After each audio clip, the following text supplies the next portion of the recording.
ఈ రోజు ఎపిసోడ్ లో ఏం జరిగిందో తెలుసుకుందాం. మోక్ష వాళ్ళ ఇంట్లో అక్షరాభ్యాస కార్యక్రమం అయిపోయిన తర్వాత అందరూ కూర్చొని ఏ స్కూల్లో చేర్పించాలి అని మాట్లాడుకుంటూ ఉంటారు. ఏదైనా మంచి స్కూల్లో చేర్పించాలి, అందరినీ పిల్లల్ని ఒకే దగ్గర చేర్పించాలి అని మాట్లాడుకుంటూ ఉంటే జ్వాల మాత్రం తన కొడుకుని సపరేట్ గా చేర్పించాలి, నా కొడుకే కదా ఈ వంశాన్ని ఉద్ధరించబోయేది, అలాంటప్పుడు ఆడపిల్లలతో సమానంగా ఒకే స్కూల్లో చేర్పిస్తే నేను ఒప్పుకోను అని గొడవ పడుతుంది.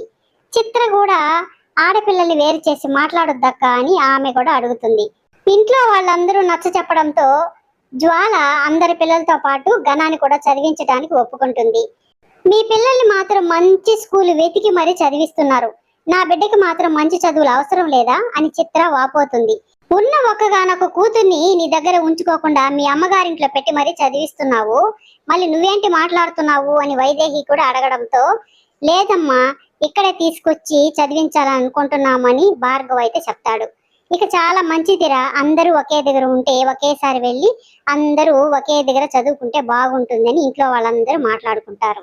మోక్ష తన పిల్లలతో వాళ్ళ ఇంట్లో గార్డెన్ లో బాలాట ఆడుకుంటూ ఉంటే కరాలి అయితే ఆ పిల్లల్లో ఎవరు నాగాంశతో జన్మించారో కనుక్కొని ఆ పాపని చంపేయాలి అనేసి పూలమ్మే ఆమె వేషంలో పూల బుట్టతో వాళ్ళ ఇంట్లోకి వచ్చి ఆ పూల బుట్టలో మొగలి రేకుల వాసన కలిగిన నీళ్లను తెచ్చి వాళ్ళ ఇంట్లో ఉన్న చెట్ల మీద చల్లుతుంది.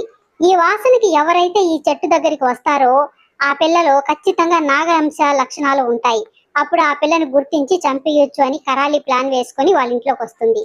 ఆ నీళ్లుని చెట్ల మీద చల్లి దాక్కొని ఎవరు వస్తారో చూద్దామనేసి అక్కడే నిలబడుకొని చూస్తూ ఉంటుంది.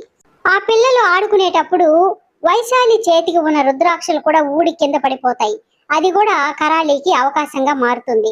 తర్వాత బాలు ఆ చెట్ల దగ్గరే పడడంతో వైశాలి ఆ బాలు కోసం చెట్ల దగ్గరకు వచ్చి ఆ వాసనకి అలాగే నిలబడిపోయి చూస్తూ ఉంటుంది. మోక్ష పల్గుని ఆ పాపని ఎంత పిలిచినా కూడా రాదు. తర్వాత మోక్ష వచ్చి ఆ పాపని అక్కడి నుంచి తీసుకెళ్లిపోతాడు. అంతలో బయటికి వచ్చిన పంచమి మొగలి పువ్వుల వాసనను పసిగట్టి ఈ వాసన మన ఇంట్లో ఎందుకు వస్తుంది అనేసి గార్డెన్ అంతా చూస్తూ ఉంటుంది. పంచమిని చూసిన కరాలి అక్కడి నుంచి జారుకోవడానికి ప్రయత్నం చేస్తుంది, కానీ పంచమి చూసేసి కరాలి చేయి పట్టుకుంటుంది.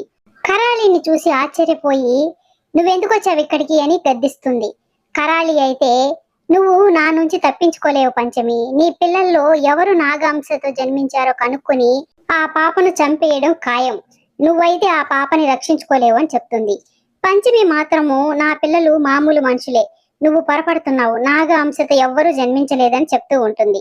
కరాళి ఇంటి దాకా వచ్చేసిందంటే నా పిల్లల విషయంలో నేను చాలా జాగ్రత్త పడాలి అని అనుకుని పిల్లల్ని పిలిచి వాళ్ళ చేతికి ఇద్దరికి రుద్రాక్షలు కడుతుంది.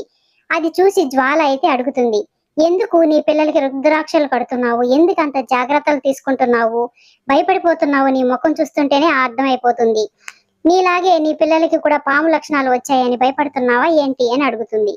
వైదేహి కోపంతో నువ్వు మనసులో ఏదో పెట్టుకుని ఇలా మాట్లాడడం బాగలేదు జ్వాల, పిల్లల విషయంలో నోరు జారావంటే నీకు మర్యాదగా ఉండదని తిడుతుంది.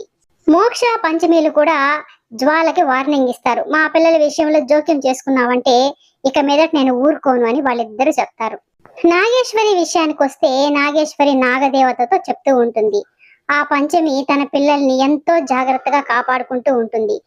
పంచమి మామూలు అమ్మాయిలాగా ఆలోచించడం లేదు, తనకి శక్తులు లేకపోయినా ఎంతో ధైర్యంగా పోరాడుతూ ఉంది, ఆ మంత్రశక్తులు కలిగిన కరాలినే ఎదిరిస్తూ ఉంది మాత అని చెప్తూ ఉంటుంది. అంతేకాదు ఆ పంచమికి శక్తులు లేకపోయినా దైవం అండ మెండుగా ఉంది, ఆ పరమశివుని దయతోనే పంచమి అంత ధైర్యంగా ఉండగలుగుతుంది మాత అని చెప్తూ ఉంటుంది. పంచమికి పరమశివుని అండ ఉంటే నీకు ఆ మహాశక్తి అండ ఉంది నాగేశ్వరి, అది మర్చిపోవద్దు, కఠోరమైన దీక్ష చేసి మరి ఆ శక్తిని ప్రసన్నం చేసుకున్నావు, కాబట్టి నీ ప్రయత్నం నువ్వు చేసి అవకాశం కోసం చూడు, ప్రతి పౌర్ణమికి నీకు అవకాశం ఉంటుంది, ఆ అవకాశాన్ని ఉపయోగించుకొని మహారాణిని నాగలోకానికి తీసుకొచ్చే బాధ్యత నీదే అని నాగదేవత చెప్తుంది. నాగేశ్వరి అయితే అలాగే మాత, నా సర్వశక్తులు ఉపయోగించి నాగ లక్షణాలతో ఎవరు జన్మించారో కనుక్కొని ఆ పాపని నాగలోకానికి తీసుకువచ్చి అప్పగించే బాధ్యత నాది అని నాగదేవతకు మాటిస్తుంది. జరగబోయే ఎపిసోడ్ లో పిల్లలు నిద్రపోకుండా ఆడుకుంటూ గోల చేస్తూ ఉంటే పంచమి నిద్రపోమని చెప్తూ ఉంటుంది, కానీ వాళ్ళు మాత్రము నాన్న వచ్చేదాకా మేము నిద్రపోము అని వాళ్ళు చెప్తూ ఉంటారు.